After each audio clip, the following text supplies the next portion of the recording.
வணக்கம் students. Next நம்ம பார்க்க போகிறது கண்ட்ரோல் சார்ட் தான் பார்க்க போகிறோம். 15 tape recorders were examined for quality control test. The number of defects in each tape recorder is recorded below. Draw the appropriate control chart and comment on the state of control. So கொடுத்துருக்கிற given டேட்டாவை வச்சு control சார்ட்டை வரைஞ்சி இந்த system வந்து கண்ட்ரோலில் தான் இருக்கா இல்லை அவுட் ஆஃப் கண்ட்ரோலில் இருக்கான்னு நம்ம கமெண்ட் பண்ண போகிறோம். யூனிவர்சிட்டி எக்ஸாமில் கேட்ட ப்ராப்ளம். ஸோ யூனிட் நம்பர் கொடுத்துட்டாங்க 1 2 3 4 5 6 7 8 9 10 அப் டு 15 வரைக்கும் கொடுத்துட்டாங்க. ஸோ ஒவ்வொரு யூனிட் நம்பரும் எவ்வளோ டிஃபெக்ட்ஸ் ஏற்பட்டிருக்கு அதையும் கொடுத்துட்டாங்க. ஸோ ஸ்டெப் 1 நம்ம என்ன பண்ணணும்னா சி பார் கண்டுபிடிக்கணும்.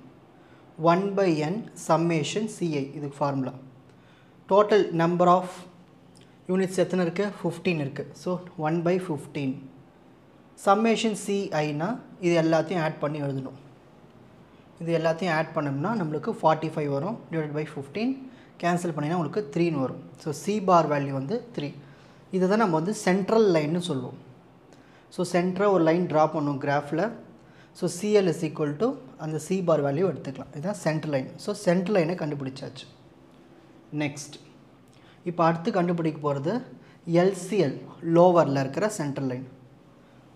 அதுக்கு formula C bar minus 3 times root of C bar. C bar என்ன கண்டுபிடிச்சிருக்கோம்? 3. ஸோ 3 மைனஸ் 3 இன்ட்டு திரும்ப சி பார் என்ன கண்டுபிடிச்சிருக்கோம்? 3 தான். ஸோ இதை அப்படியே கேல்குலேட்டரில் போட்டிங்கன்னா உங்களுக்கு ஆன்சர் கிடச்சிடும். எப்பயுமே நம்மளுக்கு இந்த லோவர் சென்ட்ரல் லைன் நெகட்டிவில் வரக்கூடாது.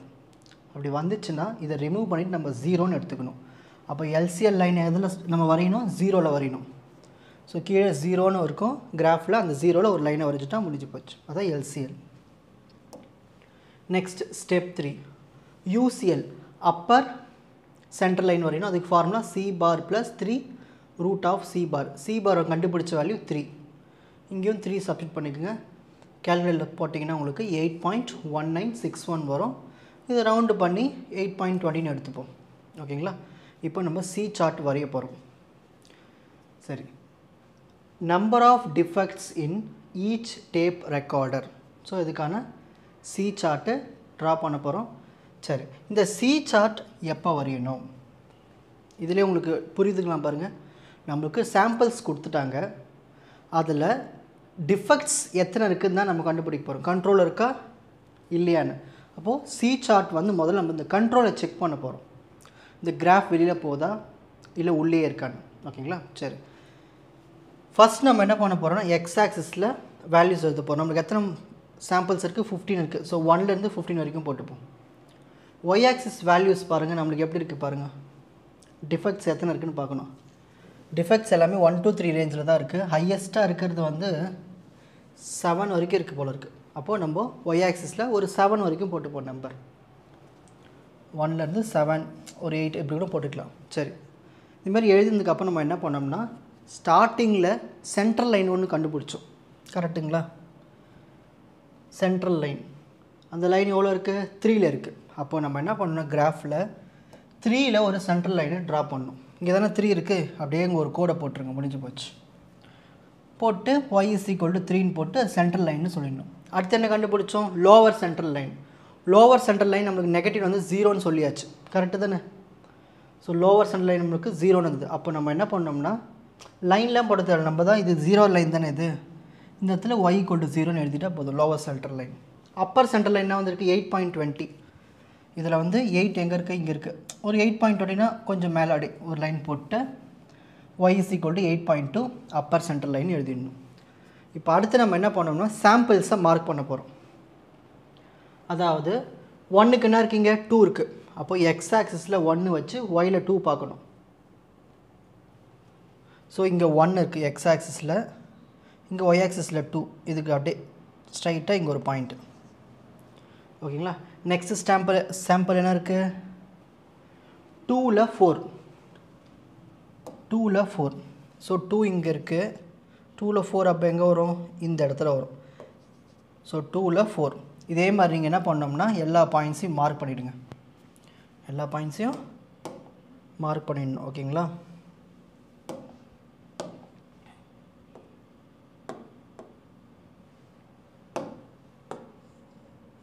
ஓகே. இந்த மாதிரி நீங்கள் எல்லா பாயிண்ட்ஸும் மார்க் பண்ணிடணும். ஸோ ஃபஸ்ட்டு பாயிண்ட்டை மார்க் பண்ணிவிட்டு உங்கள் ஸ்கேலை வச்சு நீங்கள் என்ன பண்ணுறீங்கன்னா அந்த பாயிண்ட்டை ஜாயின் பண்ணிகிட்டே வரணும். இதுதான் ஃபஸ்ட்டு பாயிண்ட்டு. அப்புறம் second point, third point, fourth, fifth, sixth, seventh, eighth, ninth, 10th, 11th, 12th, 13th, 14th, 15th இந்த மாதிரி அந்த பாயிண்ட்ஸை லைன் ட்ரா பண்ணணும். இப்போது அப்பர் சென்ட்ரல் லைனுக்கும் பாருங்கள், லோவர் சென்ட்ரல் லைனும் பாருங்கள். நம்ம கிராஃப் வந்து உள்ளே தான் இருக்குது, வெளியில் போகலை. கரெக்டுங்களா? சரி, நெக்ஸ்ட் அவ்வளோதான். ஸோ இது வந்து வெளியில் போகாதனால நம்ம என்ன சொல்லலாம்னா இது வந்து கண்ட்ரோலாக இருக்குதுன்னு சொல்லலாம். ஸோ இட் இஸ் அண்டர் கண்ட்ரோல்னு எழுதிக்கோங்க. It is under control. ஓகேங்களா? அவ்வளோதான். இவ்வளோ ஸ்டேட்மெண்ட் கொடுத்தா முடிஞ்சு போச்சு. இப்போது இந்த ப்ராப்ளம்க்கு சி சார்ட்டு தான் வரையணும்னு நீங்கள் எப்படி கண்டுபிடிக்கணும்னா, இந்த கொஷனில் பாருங்கள், நம்பர் ஆஃப் டிஃபெக்ட்ஸ் இருக்குது. எதுக்கு? ஒரே ஒரு யூனிட்டுக்கு. அந்த யூனிட் என்னது? Tape recorder. ஒரே ஒரு டேப் ரெக்கார்டரில் நம்ம அதுக்கான டிஃபெக்ட்ஸ் கொடுத்துருக்காங்க. இந்த மாதிரி கொடுத்தாங்கன்னா நம்ம அதை சி சார்ட்டு ட்ரா பண்ணணும் கண்ட்ரோல் செக் பண்ணுறதுக்கு. ஓகேங்களா? இப்போது ஸ்க்ரீன்ஷாட் டைம்.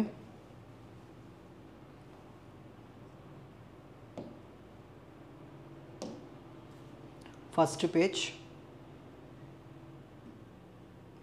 Second page. உங்களுக்கு இந்த கண்டென்ட் ஈஸியாக புரிஞ்சிருக்கும்னு நினைக்கிறேன். வாட்ச் அதர் எபிசோட்ஸ் இன் த appropriate playlist. Fuji silver academy strength success clarity. வணக்கம்.